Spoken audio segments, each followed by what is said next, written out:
अर्चना अपने भाई राजेश और उसकी पत्नी कंचन के घर रहा करती थी। राजेश की अभी नई नई शादी हुई थी और कंचन बहुत ही दुष्ट और चालाक स्वभाव की थी।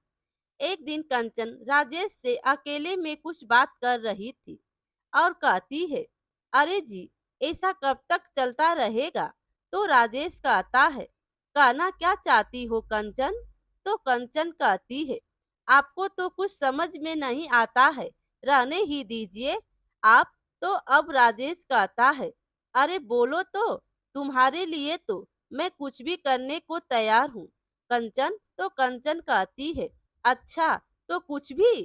फिर राजेश कहता है, हाँ बाबा, कुछ भी। फिर कंचन बोली, तो अपनी बहन का कुछ करिए। मुझे क्या इसीलिए यहाँ पर ब्याह करके लाए थे कि आपकी बहन की चाकरी करती रहूं? तो राजेश कहता है, अरे कंचन, पर अर्चना दीदी तुमसे ज्यादा काम करती हैं। राजेश कंचन का गुस्सा देख उसके कान में जाकर धीरे से कहता है, तुम शायद यह बात अब तक नहीं जानती हो कि मेरे पिताजी ने आधी संपत्ति अर्चना के नाम कर दी थी। उन्हें लगा कि अर्चना को गोद लिया है, इसीलिए उसे हक नहीं मिलेगा और दिक्कतें आएंगी। इसी कारण जमीन और संपत्ति बांट दी गई थी, तो आधा पर दीदी ही चल रही हैं। इसीलिए उनके बारे में ऐसी बातें मत किया करो। फिर कंचन कहती है, सुनिए, आपने अभी अभी कहा था कि आप कुछ भी करेंगे मेरे लिए, है ना? तो राजेश कहता है, हाँ कहा तो था, बताओ क्या चाहिए तुम्हें? तो कंचन कहती है, ठीक है बताती हूँ। कंचन राजेश के कानों में कुछ बातें बताती है और राजेश चकित रह जाता है। कंचन एक मुस्कान देती है, पर राजेश सोच में पड़ जाता है। कुछ देर बाद राजेश और कंचन अर्चना के कमरे में जाते हैं। अर्चना सब्जियां काट रही थी। कंचन मुस्कुराते हुए कहती है, लाइए दीदी, मैं काट दूं? तो अर्चना कहती है, नहीं नहीं, कोई बात नहीं, मैं काट लूंगी। क्या बात है, आजकल बड़ी खुश दिखाई देती हो कंचन? फिर राजेश कहता है, ओ दीदी, दरअसल में एक नए बिजनेस की सोच रहा था। कंचन के पिताजी भी शहर में हैं। उन्होंने कहा है कि यदि मैं पूंजी जमा कर दूं तो वह मेरी मदद करेंगे। फिर अर्चना कहती है, यह तो बहुत बढ़िया बात है राजेश, फिर दिक्कत क्या है? बहन को छोड़कर नहीं जाना चाहता क्या? फिर कंचन हिचकिचाते हुए कहती है, हाँ दीदी, वो भी बात है, पर एक और बात है जो वो डर के मारे कह नहीं पा रहे हैं। आप कहें तो मैं बोलूं? अर्चना राजेश के परेशान चेहरे को देखती है और कंचन से पूछती है, आखिर दिक्कत क्या है? तुम ही बताओ कंचन। फिर कंचन बोली, दिक्कत यह है कि इनके पास पूंजी पूरी इकट्ठा नहीं हो पा रही है दीदी। इन्होंने सोचा कि यह अपनी जमीन बेचकर पूरी कर लेंगे, पर ऐसा नहीं हुआ। फिर अर्चना कहती है, अच्छा, तो कितने पैसों की कमी हो रही है? तो कंचन कहती है, अब तक बस आधे ही पैसे जमा हो पाए हैं। फिर अर्चना कहती है, मेरे नाम पर भी पिताजी ने उतनी ही जमीन रखी है। उनकी बनाई हुई जमीन बेचना तो मैं नहीं चाहती, पर अगर राजेश के काम आएगी तो मुझे कोई संकोच नहीं है।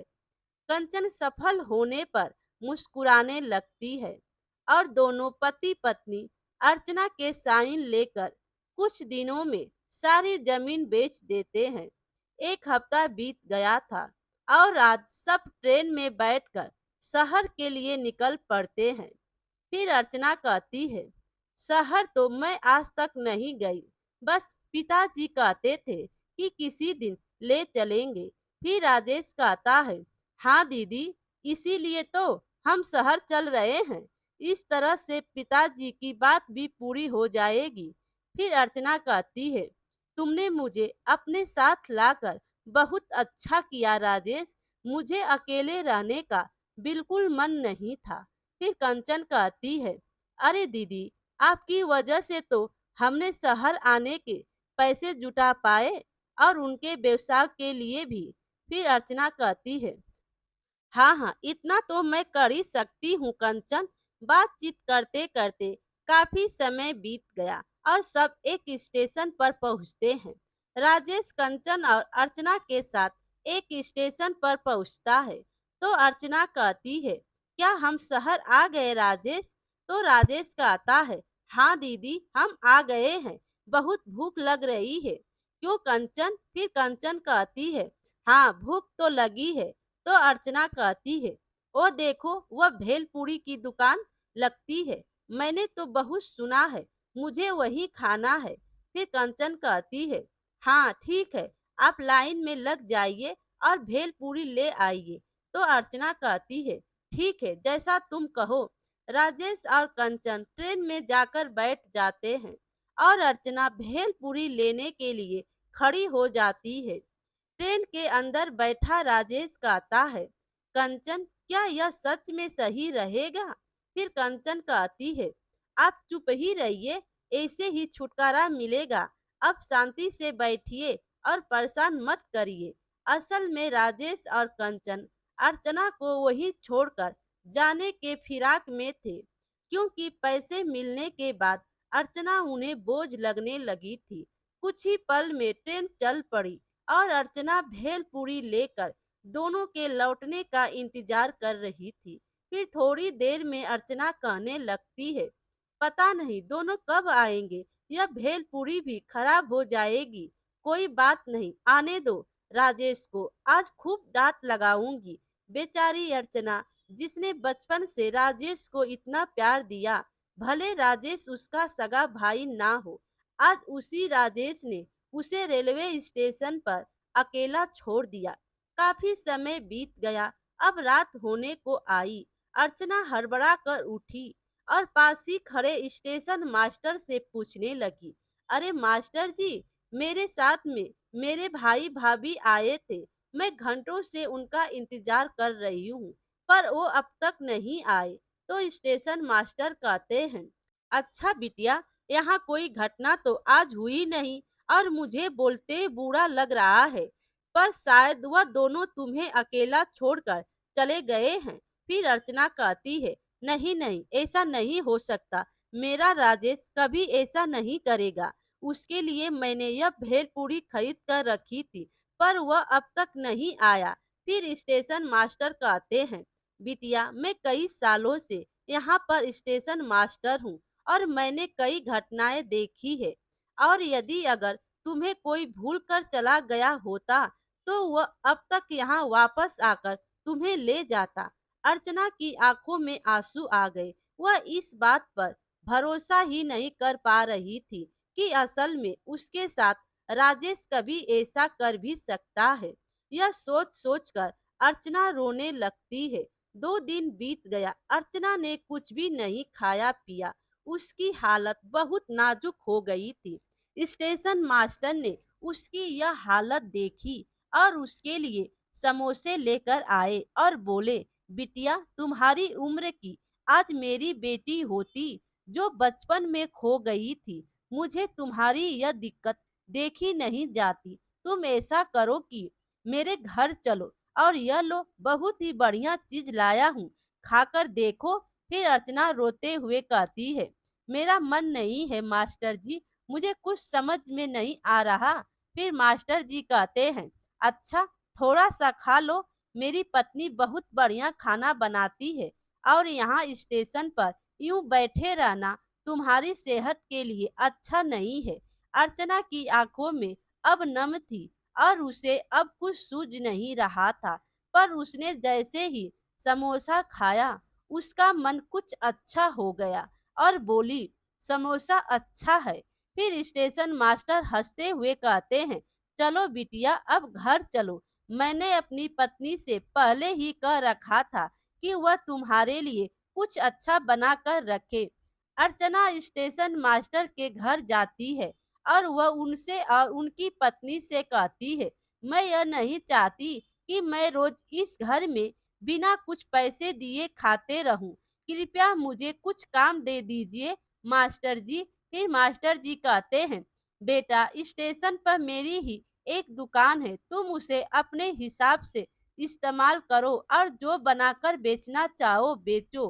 फिर स्टेशन मास्टर जी की पत्नी भी कहती है, हाँ बिटिया, मैं भी तुम्हारा हाथ बटा दूंगी दुकान पर। आखिर दिन में मुझे वैसे भी काम नहीं रहता और घर में अकेलापन लगता है। फिर अर्चना कहती है, मुझे बहुत बुरा लग रहा था, पर वह समोसा खाकर मेरा मन कुछ ठीक हुआ। मैं भी वहीं बेचूंगी। तो स्टेशन मास्टर जी की पत्नी कहती है, ठीक है बिटिया, हम दोनों का पूरा साथ तुम्हारे साथ है। कुछ दिन बीत चुके थे, अब अर्चना की दुकान चल चुकी थी। अर्चना समोसा अब एक नए अंदाज में बना रही थी। चटनियों को मिलाकर, आइए फेवर वाले समोसे खाइए, तीखा मीठा जैसा भी खाना है वैसा मिलेगा।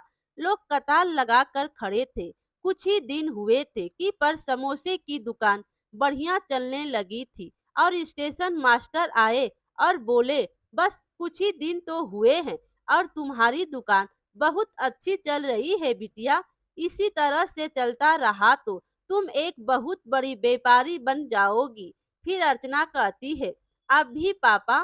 तो स्टेशन मास्टर कहते हैं, पापा? यह सुनकर स्टेशन मास्टर की आंखों में आंसू आ गए और उन्हें लगा कि अर्चना ने उन्हें अपने माता पिता के रूप में मान लिया है। फिर स्टेशन मास्टर की पत्नी कहती है, तू हमारी ही बिटिया है अर्चना, अब चाहे जो हो, अब हम तुम्हारा साथ हमेशा देंगे। फिर अर्चना कहती है, आप दोनों मुझे ऐसे समय में माता पिता के रूप में मिले जब मुझे सहारे की सबसे ज्यादा जरूरत थी। आप मेरे लिए ईश्वर से कम नहीं है। कई महीने बीत गए। अब अर्चना के 4 दुकान हो चुके थे इस स्टेशन पर और आज कई महीनों बाद एक बड़ी रोचक घटना हुई। राजेश और कंचन अर्चना की दुकान पर आए और बोले, एक प्लेट समोसा देना। फिर अर्चना राजेश को देखकर कहती है, अरे राजेश तुम? फिर राजेश कहता है, दीदी आप यहाँ पर क्या कर रही हैं?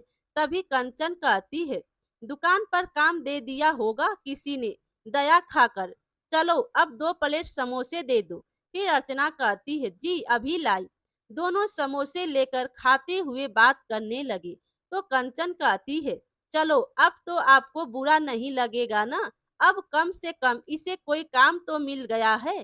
फिर राजेश कहता है, तभी वहां पर स्टेशन मास्टर आते हैं और अर्चना से कहते हैं, बिटिया तुम्हारी चारों दुकानों का हिसाब आ गया है और मजे की बात सुनो।